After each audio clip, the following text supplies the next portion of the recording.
ও ইসমাঈল, রাতের বেলায় ঘুমের ঘরে আমি স্বপ্ন দেখেছি তোমাকে জবাই করতেছি। সুবহানাল্লাহ বলেন।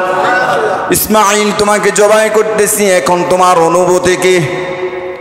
পিতা সন্তান থেকে অনুভূতি যাচ্ছে। আর ইসমাঈল আলাইহিস সালাতু ওয়াস সালাম বললেন, ক্বালা ইয়া আবাতি ফাআল মা তুমার সাতাজিদুনি ইনশাআল্লাহু মিনাস সাবিরিন। সুবহানাল্লাহ বলেন। সন্তান বলেন ইনশাআল্লাহ। ও আমার পিতা শুনে নেন, ইনশাআল্লাহ মিনাস সাবিরিন, আপনি আমাকে ধৈর্যশীলদের সাথেই পাবেন। শুধু তখন ইসমাঈল ধৈর্যশীল ছিল না, পূর্বে আরো যারা ধৈর্যশীল ছিল। ইসমাঈল আলাইহিস সালাতু ওয়াস সালাম বললেন, বাবা কোনো টেনশন করবেন না, যেহেতু আল্লাহ আপনাকে অর্ডার দিয়েছে, নির্দেশ দিয়েছে। নবীদের স্বপ্ন শুধু স্বপ্ন না, নবীদের স্বপ্ন হলো ওয়াহি। নবীদের স্বপ্ন কি? নবীদের স্বপ্ন কি? নবীদের স্বপ্ন হলো ওয়াহি। যেহেতু আল্লাহ আপনাকে নির্দেশ দিয়েছেন, আপনি আপনার নির্দেশ মোতাবেক কাজ করেন, আপনি আমাকে ধৈর্যশীলদের সাথে।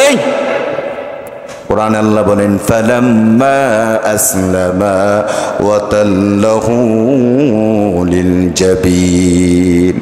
ইসমাঈল এবং ইব্রাহিম যখন অনুগত্য প্রকাশ করল, ইসমাঈলকে যখন কাপ করে শোয়া দিল, এখানে ইতিহাস বলে ইসমাঈল আলাইহিস সালাতু ওয়াস সালাম পিতা ইব্রাহিম আলাইহিস সালাতু ওয়াস সালামকে বললেন, বাবা আপনি যেহেতু আমাকে জবাই করবেন, কিছু শর্ত আপনাকে আমি দিয়া দেই।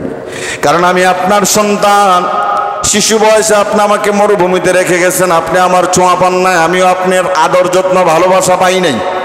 আর কিশোর বয়সে আপনি আমাকে জব দেওয়ার জন্য নিয়ে এসেছেন, আপনি চোখের মধ্যে একটা গামছা বেঁধে নেন, একটা কাপড় বেঁধে নেন। কারণ আপনি যদি কাপড় না বাঁধেন, যখন আপনি আমাকে জবাই দেবেন, আমার চোখে যখন আপনার চোখ পড়ে যাবে, আমার চেহারার মধ্যে যখন আপনার চোখ পড়ে যাবে, আপনার মায়া লেগে যাবে। এই জন্য চোখের মধ্যে একটা কাপড় বেঁধে নেন। সুবহানাল্লাহ বলেন। আর আমি জবাই হয়ে যাওয়ার পরে আমার যে জামাটা থাকবে, এই জামাটা আমার মায়ের কাছে নিয়ে দিবেন। কারণ আমার মা সন্তান হারানোর শোক তো বলতে পারবে না। আমার মা যখন আমার এই জামাটা দেখবে, সন্তানের শোক বলে থাকতে পারবে। কারণ আমি দেখেছি আপনি যখন আমাকে এবং আমার মাকে মক্কার জমিনে রেখে গেছেন, আপনি ছিলেন না, কিন্তু আপনার একটা জুব্বা ঘরের মধ্যে ছিল। মা সব সময় জুব্বাটা ধরে কান্না করেছে, জুব্বার সঙ্গে প্রেম বিনিময় করেছে। এই জুব্বা থেকে আপনার ঘামের গন্ধ নিয়েছে, আপনার ভালোবাসা মোহাব্বত গ্রহণ করেছে। আমিও চাই আপনি আমার জামাটা আমার মায়ের কাছে পৌঁছায় দেবে, আমার মা ইসমাঈল হারা শোক যেন সইতে পারে। আমরা যে কোরবানিটা করি, এটা হলো ইব্রাহিম আলাইহিস সালাতু ওয়াস সালামের সুন্নাহ। মিল্লাতা আবিকুম ইব্রাহিম হুয়া সাম্মাকুমুল মুসলিমিন।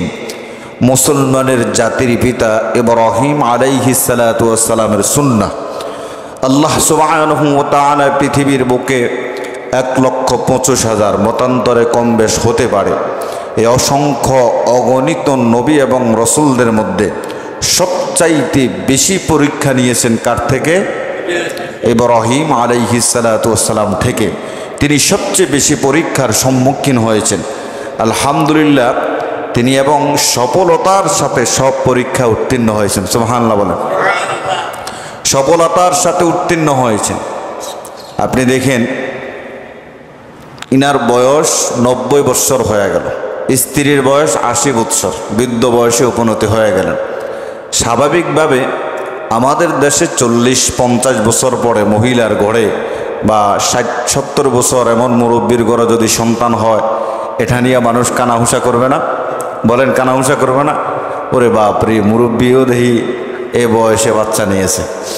তো ওনাকে দেখেন 90 বছর হয়ে গেছে, কোনো বাচ্চা আল্লাহ দেয় নাই, কিন্তু হাল ছেড়ে দেন নাই, আশা ছেড়ে দেন নাই, আকাঙ্ক্ষা ছেড়ে দেয় নাই। আকাঙ্ক্ষা ছেড়ে দেয় নাই। সন্তান যে আল্লাহর পক্ষ থেকে পিতামাতার জন্য কত বড় নিয়ামত, আপনি জিজ্ঞেস করলে যাদের সন্তান হয় না, নবদম্পতি বা কোনো মহিলা বা কোনো পুরুষ যাদের সন্তান হয় না, তাদেরকে জিজ্ঞেস করলে বুঝতে পারবেন যে সন্তান আল্লাহর পক্ষ থেকে দেওয়া কত বড় নিয়ামত। আমাদের যাদের সন্তান আদি আছে, এই নিয়ামতটা আমরা টের পাইতেছি না। যাদের নাই তারা হারে হারে বুঝতেছে যে সন্তান কত বড় নিয়ামত। 90 বছর বয়স হয়ে গেল ইব্রাহিম আলাইহিস সালাতু ওয়াস সালাম, কিন্তু কোনো সন্তান দেন নাই। এটাও আল্লাহর পক্ষ থেকে কি পরীক্ষা। তিনি সব সময় একটি দোয়া পড়তেন, কোরআনুল কারীম আল্লাহ তাআলা সেই দোয়াটা উল্লেখ করে দিয়েছেন। এই জন্য আমার মাইকের আওয়াজ যতটুকু দূরে যায়, যে মা বোনদের সন্তান হয় না, নবদম্পতি যারা আছেন সন্তান হয় না, এই দোয়াটা সব সময় পড়বেন। কারণ এই দেশের ডাক্তার কবিরাজ বাদ রাখেন না, আর এদেশের ডাক্তার কবিরাজ আর বাদ রাখে না, এত টাকা খরচ করা হয়েছে।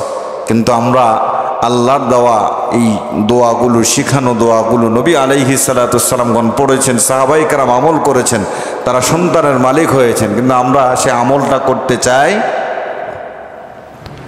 আল্লাহ রাব্বুল আলামিন ইব্রাহিম আলাইহিস সালাতু ওয়াস সালামকে 90 বছর হয়ে গেছে, কোনো সন্তান আল্লাহ তাআলা দেন নাই। ইব্রাহিম আলাইহিস সালাম সব সময় দোয়া পড়েছেন, রব্বি হাবলি মিনাস সালিহিন, আল্লাহ তুমি আমাকে একজন নেককার সন্তান দান করো। সুবহানাল্লাহ বললেন না? 80-90 বছর বয়সে সন্তানের হাল ছেড়ে দেন নাই, আশা আকাঙ্ক্ষা ছেড়ে দেন নাই, দোয়া করেছেন রব্বি হাবলি মিনাস সালিহিন, আল্লাহ আমাকে একজন নেককার সন্তান দান করো। 90 বছর বয়সে আল্লাহ রাব্বুল আলামিন ইব্রাহিমের ঘরকে আলোকিত করে সন্তান ইসমাইল আলাইহিস সালাতু ওয়াস সালামকে পাঠায় দিলেন। সুবহানাল্লাহ। 90 বছর বয়সে সন্তান পেলেন, শুকরিয়া আদায় করলেন কার? এজন্য বলেন আলহামদুলিল্লাহিল্লাযী ওয়াহাবালি আলাল কিবারি ইসমাঈল ওয়া ইসহাক ইন্না রাব্বী লাসামিউদ দুআ। যখন সন্তান আসলো প্রশংসা করলেন কার? আর আল্লাহর প্রশংসা করে বললেন রব্বুল আলামিন তুমি আমাকে ইসমাইল এবং ইসহাক দান করেছো, ইন্না রাব্বী লাসামিউদ দুআ, নিশ্চয় আমার আল্লাহ দোয়া শ্রবণকারী। মানুষ দোয়া করলে আল্লাহ শুনে কি শুনে না? আমরা চাইতে জানি না, চাওয়ার মতো চাইলে দুনিয়ার কোনো মানুষকে আল্লাহ খালি ফিরায় না। আমরা আল্লাহর কাছে চাইতে জানি না। 90 বছর পরে যদি ইব্রাহিম আলাইহিস সালাতু ওয়াস সালামকে আল্লাহ সন্তান দিয়ে থাকেন, সে আল্লাহ রাব্বুল আলামিন এখন আছে না নাই? বলেন আছে না নাই? 90 বছর বয়সে সন্তান দিয়েছেন। এই সন্তানটা যখন কোলে নিলেন, কত আদর করতেছেন, চুমু খাচ্ছেন, হাত ধরতেছেন, পাও ধরতেছেন, কুচি কুচি হাত পাগুলো, ঠোঁটগুলো নাড়াচড়া করতেছেন। পিতার মনে কত খুশি। স্বাভাবিকভাবে নতুন কোনো মানুষ যদি পিতা হয়, নতুন কোনো আল্লাহর বান্দা যখন পিতা হয়, সন্তানটাকে কোলে নিয়ে অনেকে আবেগে আপ্লুত হয়ে সন্তানের উপর চোখের পানি ছেড়ে দেয়, আছে না নাই? যে আমি সন্তানের বাবা হলাম, আহ কত খুশি। আর ইব্রাহিম আলাইহিস সালাম সেই 90 বছর বয়সে সন্তানের পিতা হয়েছেন। একটু হাতটা ধরে দেখতেছেন, ঠোঁটগুলো নাড়া দিচ্ছেন, কপালে চুমুকাচ্ছেন, গালে চুমুকাচ্ছেন, ঠোঁটে চুমুকাচ্ছেন। আল্লাহ ডেকে বলেন ইব্রাহিম কি ব্যাপার, সন্তান পেয়ে আমাকে ভুলে গেলে নাকি? ইব্রাহিম বললেন না আল্লাহ, সন্তান পায়া তোমাকে ভুলি নাই। বলে সন্তান পায়া যদি আমাকে না বলো তাহলে আবার পরীক্ষা দাও। বলে আল্লাহ কিসের পরীক্ষা? সন্তান এবং তোমার স্ত্রী হাজেরাকে মক্কার মরুভূমিতে রেখে আসো। ইব্রাহিম আলাইহিস সালাতু ওয়াস সালাম জিজ্ঞাসা করে নাই, পাল্টা প্রশ্ন করে নাই, কেন আল্লাহ কেন রেখে আসবো? 90 বছর বয়সে সন্তান দিয়েছেন, এই সন্তান এবং সন্তানের মাকে কেন আমি মরুভূমিতে বনবাস দিয়ে আসবো? কোনো প্রশ্ন করে নাই, কিছুই করে নাই। আল্লাহ হুকুম দিয়েছেন, সঙ্গে সঙ্গে আল্লাহর হুকুম পালন করেছেন। এটাই হলো গোলামের গোলামি করা, এটাই হলো গোলামের গোলামি। কোনো প্রশ্ন নাই। আল্লাহ এত বছর বয়সে সন্তান দিয়েছেন, আবার সন্তানকে বনবাসে রেখে আসবো, কোনো প্রশ্ন করেন নাই। মরুভূমিতে যেখানে মানুষের বসবাস নাই, জীবন উপকরণের কোনো কিছুই ছিল না, সেই মরুভূমিতে স্ত্রী এবং সন্তানটাকে রেখে আসলেন। চলে আসলেন ইব্রাহিম আলাইহিস সালাম। সন্তান পানির জন্য হাহাকার করতে লাগলেন, কান্না করতে লাগলেন। মা একবার সাফা মারওয়ায় দৌড়ায়, একবার সন্তানের কাছে আসে। সন্তানের কাছে যখন আসে, দূরে দেখা যায় বালি যে চিকচিক করে, মনে হয় যেন পানি উঠতেছে। সাফা মারওয়ায় দৌড়ায়, আবার সন্তানের কাছে আসে, আবার সাফায় যায়, আবার সন্তানের কাছে আসে। যখন সাফা মারওয়া গেলেন, আবার সন্তানের দিকে তাকায় দেখলেন সন্তানের পাগুলো যে নাড়াচড়া করতেছেন। আল্লাহ রাব্বুল আলামিন সে পায়ের গোড়ালি থেকে জমজমের পানি বাইর করে দিলেন। সুবহানাল্লাহ। সারা বিশ্ব থেকে হাজার হাজার মুসলমান পানি নিয়ে আসতেছে, 24 ঘন্টা মিশিং দিয়া পানি উঠতেছে, এখনো পর্যন্ত পানি এক বিন্দু কমে। কি কুদরত আল্লাহ! তাকায় দেখো দুনিয়ার মানুষ, কি কুদরত আল্লাহর। সন্তানটাকে স্ত্রীকে রেখে আসলেন, আর আল্লাহ রাব্বুল আলামিন এবার ইব্রাহিমকে বললেন, ইব্রাহিম আমার প্রতি রাগ নাকি তুমি? আমার প্রতি কি তুমি রাগ? বলে আল্লাহ কেন? বলে সন্তান এবং স্ত্রীকে তোমার কাছ থেকে দূর করে রেখেছি, আড়ালে রেখেছি, এই জন্য মনে হয় আমার প্রতি একটু রাগ রাগ, এই জন্য মনে হয় আমার প্রতি তোমার একটু রাগ। ইব্রাহিম বললেন, না আল্লাহ, তোমার প্রতি আমার কোনো অভিযোগ নাই, কোনো রাগ নাই। বলে রাগ না হলে আবার পরীক্ষা দাও। সুবহানাল্লাহ বলেন। রাগ না হলে আবার পরীক্ষা দাও। কি পরীক্ষা? আল্লাহ, সন্তানকে জবাই করতে হবে। সুবহানাল্লাহ বলবেন না? সন্তানকে জবাই দিতে হবে। চলে গেলেন শাম থেকে মক্কার জমিনে। যখন মক্কাতে শিশু ইসমাইল এবং মা হাজেরাকে রেখে আসলেন, তখন সেখানে মানুষের কোনো বসবাস ছিল না। সেখানে যখন জমজমের পানি উত্তোলন হলো, মানুষ হাজেরার সাথে চুক্তি সাপেক্ষে সেখানে বসবাস শুরু করে দিল। আজ ইব্রাহিম গিয়ে দেখে সেখানে মানুষের বসবাসের কোনো অভাব নাই, মানুষ সেখানে বসবাস শুরু করে দিয়েছে। অনেক ঘর বাড়ি হয়ে গেছে, হাজেরার বাড়ি কোনটা আর চেনে না। লোকদেরকে জিজ্ঞাসা করে, ও মক্কার জমিনের মানুষরা, এখানে হাজরা এবং ইসমাইলের বাড়ি আছে, কোনটা ঘর আমাকে একটু দেখায় দাও। ইব্রাহিম আলাইহিস সালাতু ওয়াস সালাম হাজরার ঘরের সামনে চলে গেলেন, আর একটা চিৎকার দিয়ে বললেন, ইসমাইল আসনি রে বাবা, ঘরে আসনি। আর সন্তান দরজা খুলে তাকায় দেখেন দরজার সামনে মাথায় পাগড়ি পড়া, লম্বা একটা জুব্বা পড়া একটা আল্লাহর বান্দা দাঁড়ায় আছে। সুবহানাল্লাহ বলেন। গায়ের মধ্যে যে জুব্বাটা পরিধান করে আছে, এমন একটা জুব্বা ঘরের মধ্যে ঝুলানো আছে। এই জুব্বাটা ধরে মা সব সময় কান্না করে, এই জুব্বা থেকে গ্রান নেয়, সুগ্রান নেয়। সন্তানের দাবি নিয়ে একদিন ইসমাইল প্রশ্ন করে ফেললেন, মা প্রায় সময় দেখি গো মা, এই জুব্বাটা ধরে ধরে তুমি কান্না করো, জুব্বা থেকে তুমি গ্রান নাও, জুব্বার সাথে তুমি প্রেম বিনিময় করো, ভালোবাসা বিনিময় করো। জানতে চাই গো মা, এই জুব্বাটা কার? হাজরা আলাইহিস সালাতু ওয়াস সালাম বললেন, কলিজার টুকরা সন্তান, এই জুব্বা হলো তিনার, জিনাকে আগুনে পোড়ায় না। সুবহানাল্লাহ। এই জুব্বা হলো তিনার, জিনাকে আগুনে পোড়ায় না। উনি হলো তোমার পিতা ইব্রাহিম খলিলুল্লাহ। সুবহানাল্লাহ বলেন। ইসমাইল দরজা খুলে দেখে হুবাহু একটা জুব্বা পরিধান করা, মাথায় পাগড়ি দেওয়া। আর বুঝতে বাকি রইল না, এবার বললেন, পিতা ইব্রাহিম। আল্লাহ নবী ইব্রাহিম চোখের পানি ছেড়ে দিয়ে বলে, হর ইসমাইল, আমি তোর পিতা ইব্রাহিম, আয় আমার কোলে আয়। সুবহানাল্লাহ বলেন। সন্তানকে বুকে জড়ালেন, আর বুকে জড়ায় বলেন, ইসমাইল চলো মিনায় যাব বেড়াতে। ইসমাইলকে নিয়ে গেলেন। প্রতিমধ্যে শয়তান বলেন, ইসমাইল তোমাকে কই নিয়ে যায় তুমি কি জানো? বলো কই নিয়ে যায়? বলে তোমার বাবা আল্লাহ অর্ডার দিয়েছে তোমাকে জবাই করার জন্য, তোমাকে তো জবাই করবে। ইসমাইল বললেন, আমার বাবা হলেন আল্লাহর খলিল, আমার বাবা হলেন আল্লাহর নবী, যদি আমার বাবাকে অর্ডার করে থাকে আল্লাহ, আমি আলহামদুলিল্লাহ। সুবহানাল্লাহ বলেন। দূর হয়ে যা শয়তান। একথা বলে ইসমাইল আলাইহিস সালাতু ওয়াস সালাম পাথর নিক্ষেপ করেছেন। হাজিরা গিয়া পাথর নিক্ষেপ করেনি, হাজিরা গিয়া পাথর নিক্ষেপ করে। এই যে ইসমাইল আলাইহিস সালাতু ওয়াস সালাম পাথর নিক্ষেপ করেছে, শয়তান বুঝলেন ইসমাইলকে বোঝানো সম্ভব। মহিলাদের মন নরম না গরম? নরম। মহিলাদেরকে অল্পতেই বোঝানো যায়।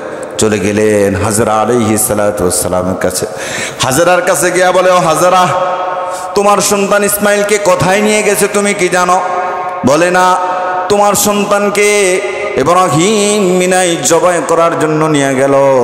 হাজরা আলাইহিস সালাতু ওয়াস সালাম বললেন, ইব্রাহিম হলেন আল্লাহর বন্ধু, আল্লাহর নবী, আর আমি হলাম আল্লাহর সেই বান্দি। যদি ইব্রাহিম তার সন্তানকে জবাই দেয় আল্লাহর হুকুমে, সেটা আল্লাহর অর্ডার সে পালন করবে। আমি আল্লাহর বান্দি, দূর হয়ে যা শয়তান। লা হাওলা ওয়ালা কুওয়াতা ইল্লা বিল্লাহিল আলিয়্যিল আজিম দূর হয়ে যায় শয়তান। শয়তান চলে গেল, আবার সন্তান ইসমাইলকে নিয়ে মিনায় চলে গেলেন। মিনায় যাওয়ার পরে ইসমাইলকে দাঁড় করায়া ইব্রাহিম আলাইহিস সালাতু ওয়াসসালাম বলেন, ইয়া বুনাইয়া ইন্নী আরা ফিল মানাম আন্নী আযবাহুকা ফানজুর মাযা তারা। ও ইসমাইল, রাতের বেলায় ঘুমের ঘরে আমি স্বপ্ন দেখেছি তোমাকে জবাই করতেছি। সুবহানাল্লাহ বলেন।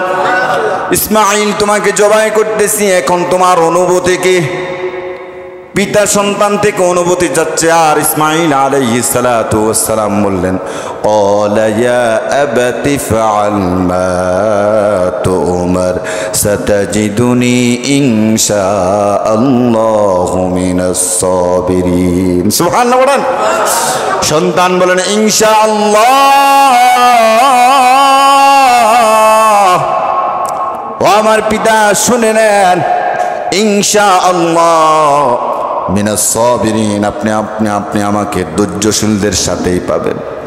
শুধু তখন ইসমাইল ধৈর্যশীল ছিল না, পূর্বে আরো যারা ধৈর্যশীল ছিল। ইসমাইল আলাইহিস সালাতু ওয়াসসালাম বললেন, বাবা কোনো টেনশন করবেন না, যেহেতু আল্লাহ আপনাকে অর্ডার দিয়েছে, নির্দেশ দিয়েছে। নবীদের স্বপ্ন শুধু স্বপ্ন না, নবীদের স্বপ্ন হলো ওয়াহি। নবীদের স্বপ্ন কি? নবীদের স্বপ্ন কি?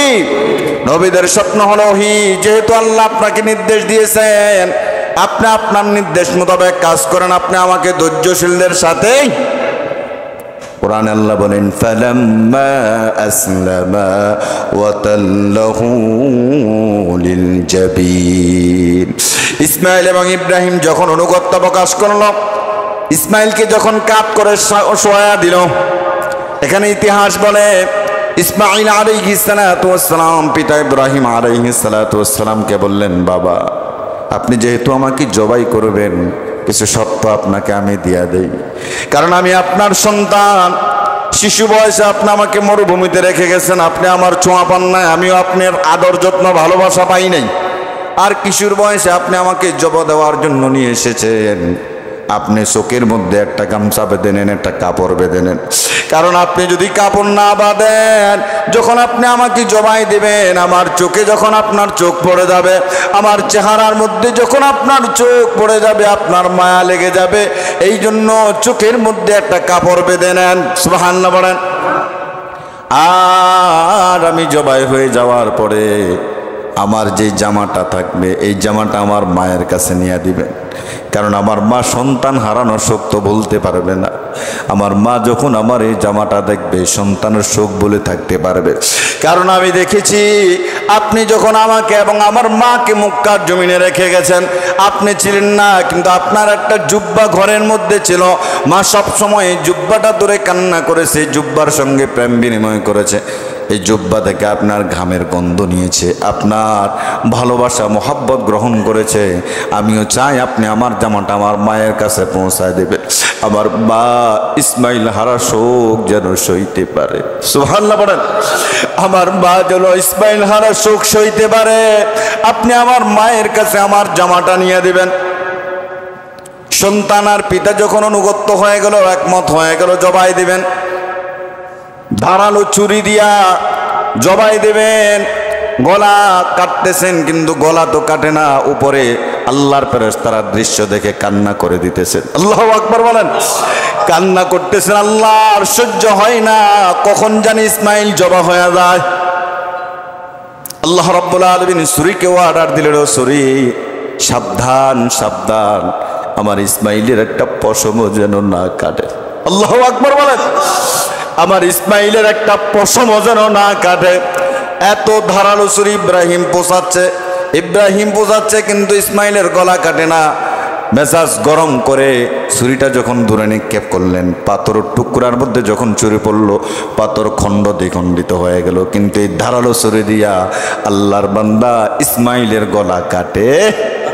এই প্রেম খেলা কার?